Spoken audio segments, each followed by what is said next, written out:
was, he just had so much more independence, dignity, freedom, just compassionate care in his home than I felt like my mother got in nursing homes. And I've never gotten over what it was like for my mom. I've always felt bad about that, and I still do to this day. And so part of the reason I'm doing this work, I've been doing nonprofit management for 30 years, but the reason I moved over to Envida last fall was because I care so much about this population. And I really want more people to have the opportunity to stay and age in place. What we know is that a lot of studies have been done across the United States of America, and that's the desire of 90-some% of people as we age, is to stay at home if possible. So we want to be part of making that happen in Park County. Consumers get to decide which agencies they work with. They can pick our agency or any other agency. That's a personal decision, right? But the only way they know about the work that we do is if we share the information broadly, and so that's part of the reason we're here talking today. In El Paso County, we also have transportation. I know that in certain areas of Park County, you need more transit.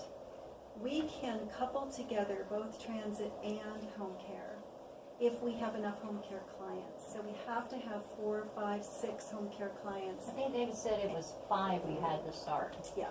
Then we can bring in transit as well to work on days when you don't already have transit, like in a community such as Bailey. So we can work with you around that need as well. We are working with AAA.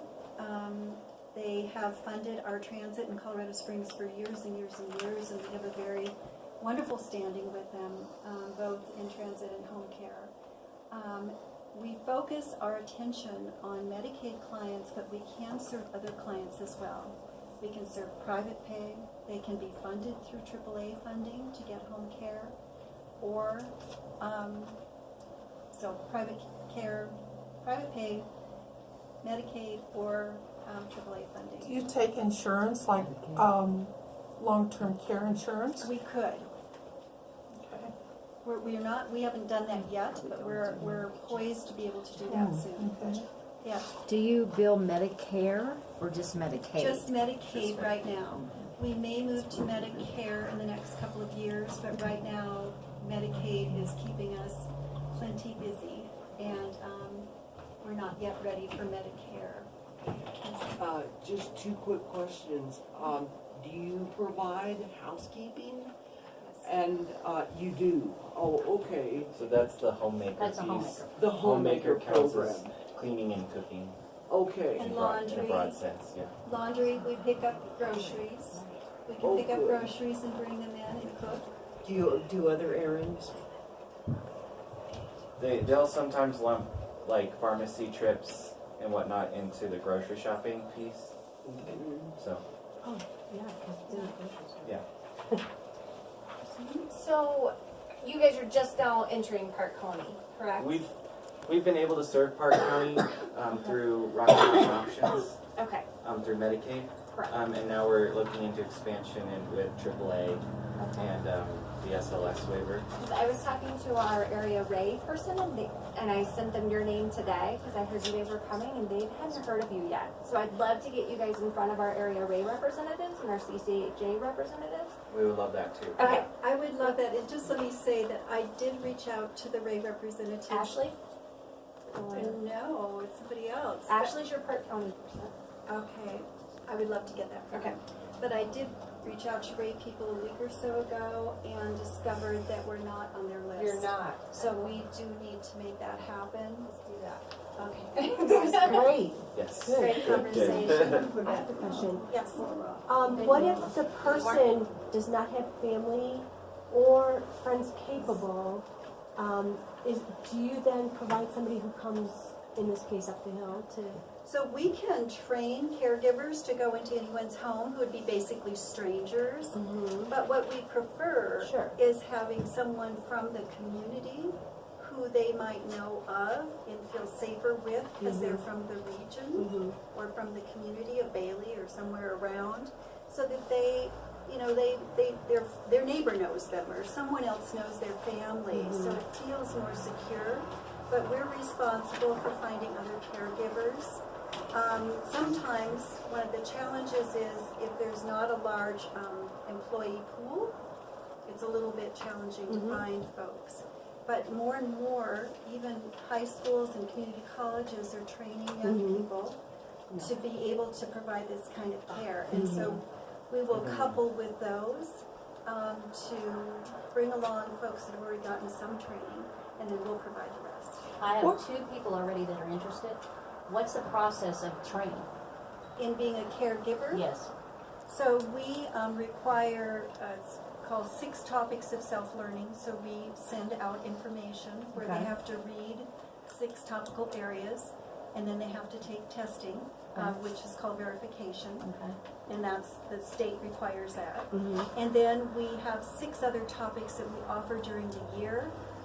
We offer that training in Colorado Springs, but we also have an online provider of training called Checks, Okay. and they can take the training online. There's also testing and verification of those 6 topics. Okay. What's the story about everything's in Colorado Springs?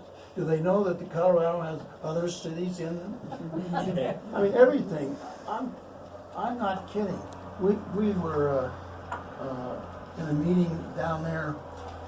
I don't know when it was, but it was on food banks, and they have 90-some food banks in Colorado. They've got I don't know how many in Denver, and yet you got to go to Colorado Springs. Do they know there's a Park County and there's a Fair Play and there's a Bailey? That's partially because Park County is a member of PPACG, which is the Pikes Peak Area Council of Governments. That's where we have been basically assigned. Who Dr. assigned Cog, it? it's a big state thing, and I mean, we belong to PPACG, we belong to the Upper Arkansas, and we also belong to Northwest. Because PPACG gives us the senior coalition money, the RAC. Upper Arkansas gives us workforce. So that's where we get our money that we manage our unemployment, trying to get people back to work. And then the Northwest, I forgot what they provided us. Dr. Cog does the Denver metro area. They are way too expensive for Park County to look at joining. So one thing that I do know is there are, they're called food banks that go out to the different rural regions. And I actually have a schedule of when those are in Park County, if anyone needs that schedule. We actually do have a lot of food banks here. We do. They're pantries, food pantries, and so part of our goal is to make sure that Bailey and Grant and Shawnee and everybody's heard. That's why we're doing this. But then also take all the organizations that are already existing and put them under one kind of place that everybody can reach. Because the long-term goal, and hopefully short-term, is to be able to answer any senior that calls and point them in any direction they need to be pointed and answer any questions that we can answer. And that's the goal. And hopefully take care of Park County. But I would love to have that list too, to make Yes. sure that we are aware of whatever is there. I can scan it and send it. That'd be great. Yeah, I Yeah. should get your contact Right, information, before we but leave. I've got yours. So I can- What kind of supervision do the caretakers get from the agency? So we come out every 90 days as part of the program. We have a support specialist who will make the drive out and kind of check in on the consumer, but it's also to check in on the caregivers, making sure the care plan's up to date, covers all their needs. And so we do that with all of our clients. And we recently put in a system where we will go out to Teller County in this region in 1 month span. And so we call ahead and make sure they're available, set appointments, those kind of things. So. Because I know that there's been, at least in the Denver area, there were problems in the past with abuse around the family caregivers just taking the money and not doing the care and some of those issues. So that's why I'm asking that. Yeah, we've all in home care seen some abuse of the system, and it's easy you know, it's possible to get one rotten apple who abuses the system or a person, but thankfully we haven't had any major complaints against our agency. We've been in existence over 3 years.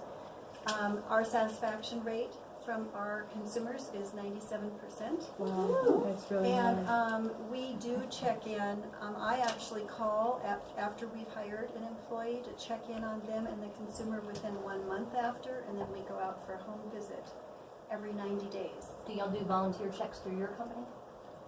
We In other do words, background checks. That's what I meant, I'm Yes, sorry, background yes, checks. we do thorough background checks. We check it through all kinds of different registries, every single individual. Yes. We're required by the state, and we do follow through with that. Yes. Did you say a care provider could take care of more than one individual? So like, for example, we have like people in my neighborhood over in Casey Ranch that would be more than happy to assist several of the, Yes. you know, senior neighbors because they don't have family or, you know, so Yeah. really it is just a neighborhood that would support Many care for of a our- neighborhood. Many of our caregivers assist 2 or 3 or 4 people in a day or a week. And we rotate individuals to care in different homes according to the consumer's care plan need. So one consumer might need someone to drop in the mornings, make sure they get breakfast and their pills and their shower. And then somebody else might need them to come over at lunch and check in on other things or check their meds or, you know, make sure they've had lunch or whatever. Someone else may need to have an evening need, and so we can easily let someone serve in 3 or 4 houses. What we do is we like to give people enough work so they have 30 or more hours, so then they can get benefits, and then they stay with us. So there's What we no- don't oh, I'm want, sorry. we don't want people to leave our employment if we can help it. Yes. So there's no limit then to the amount of hours any one Well, person can work? we prefer not more than 40. Oh, Because well, yeah. over 40, For then we have to overtime. pay overtime. Right. And that's time and a half, and that's painful. Right, absolutely. We've had special conditions, so I want you to hear this about our compassion. Right now, we have a gentleman who sadly is toward the end of his life. He has hospice in his home, and he's been given a couple months that he'll still be with us here on Earth. And his wife is his caregiver, and she's now over 40 hours because his care has increased. We're not going to take that away from her Right. at this point in their lives together. They need to be together, and she needs to be the major caregiver. We do have a homemaker helping out with some homemaking things to relieve her. But if she hits 45, 50 hours, Yeah. we need to do that. And I do want to say something about them, that they already, when we started investigating this, and the main initial draw was the fact that they would throw in transportation if we bring them some home health and personal care, home care and personal care patients, clients, that from the get-go, they asked specifically, do you want to put us in looking for your RHP, or do we need to add our own? So they've already tried to produce income to support more of Park County, and we're reviewing them on Friday, and their organizer has already come and given a presentation to the RAC committee, so you guys are on it. Thank you very much for that. well, thank you for allowing us to be. So, do I understand that you don't actually provide the providers? We have to still find, or do you find, you know, the housekeeper? So we prefer, the program's built in a way where you can pick who you want, who you're comfortable with. Right. But in that, if you don't have anyone available that's willing to do the care, we can and are required You to can't do provide that. our own. We'll do Okay. it if you can't. How about that? Okay. Okay. All That's the right. plan B. That's a Yeah, plan. that's a plan B, yeah. Do you pay the patient or the caregiver? Caregiver, Mhm. yeah, Yeah. when the patient has Medicaid, Medicaid's insurance allows us to bill Medicaid and then use those funds to pay the caregiver. Okay, excellent. Yeah. Yes. Can you introduce yourselves again so I get it on here? Sure, I'm Trudy Hodges, and I'm the home care director. And I'm David Sampson, the home care supervisor. Thank you. Is it okay if I email this to members here in the senior? Sure, that'd be great. Thank you. Thank you for doing that. Other And we have- questions? Oh, go ahead. I was gonna say, we have cards to pass out too. So. Yeah, we Thank have you. our Oh, that'd be business great. cards, and I have some transportation information. You're gonna see just Colorado Springs things on it, but I wanted to share with you that in Colorado Springs, we have an app. So our people who need transportation can put this in their phones and let us know when they need rides, and then we can manage to that. And so we would love to make that available as well. So I wanted you to at least have these, so I'll Thank pass you. those as well. And we provide medical transportation and non-medical if you're over 60. If you're disabled, your age doesn't matter. We still provide transportation. How do you define Also, disabled? caregivers can ride with the person who's the consumer who needs the transportation. So if it's someone, let's say they have Alzheimer's and their caregiver wants to be with them as they go to the doctor or something, they can ride along too. There's no charge. There's no cost. When you provide transportation somewhere in Denver, do they stay with them for a certain length of time? If it's a 4-hour or a 6-hour? No, they don't stay with them. What they do is they take them to the place they're going to, then they leave and come back and assign time to pick them up. So we do what's called to the door or through the door. So our transportation people are trained to go in and get someone who's in a wheelchair or on a walker, help them out of their house, onto the bus, up the ramp, to get seated, and then when they go to the doctor or to the senior center or wherever, we walk them through the door and make sure that they're where they belong safely in one piece. Before we leave, and we come back and do the same thing. We go in and get them. We get them safely on the bus and we take them into their home, which I think makes a huge difference because Absolutely. a lot of people don't have the capacity to get through the door easily themselves, and we want to know that they're safe. So that's part of our job. Excellent, thank you. So as a nonprofit, what is your source of funding? It's all Medicaid. Medicaid and then in Colorado Springs we have AAA grants, city grants. You know if anything's available like that in Park County? Well, there's AAA grants, In Park County? yes. Yes. That's through That's through the Pikes Peak area Area Council of Governments. AAA Rackley. Park County usually gets around $300,000 a year.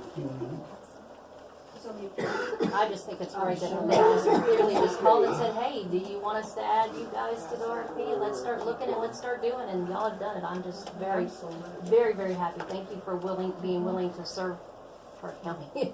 Well, we love all of Colorado, and even though our office is in Colorado Springs, we do have the breadth and width to serve other counties. And if there were enough people who needed care in this area, we would also hire someone to manage everyone here.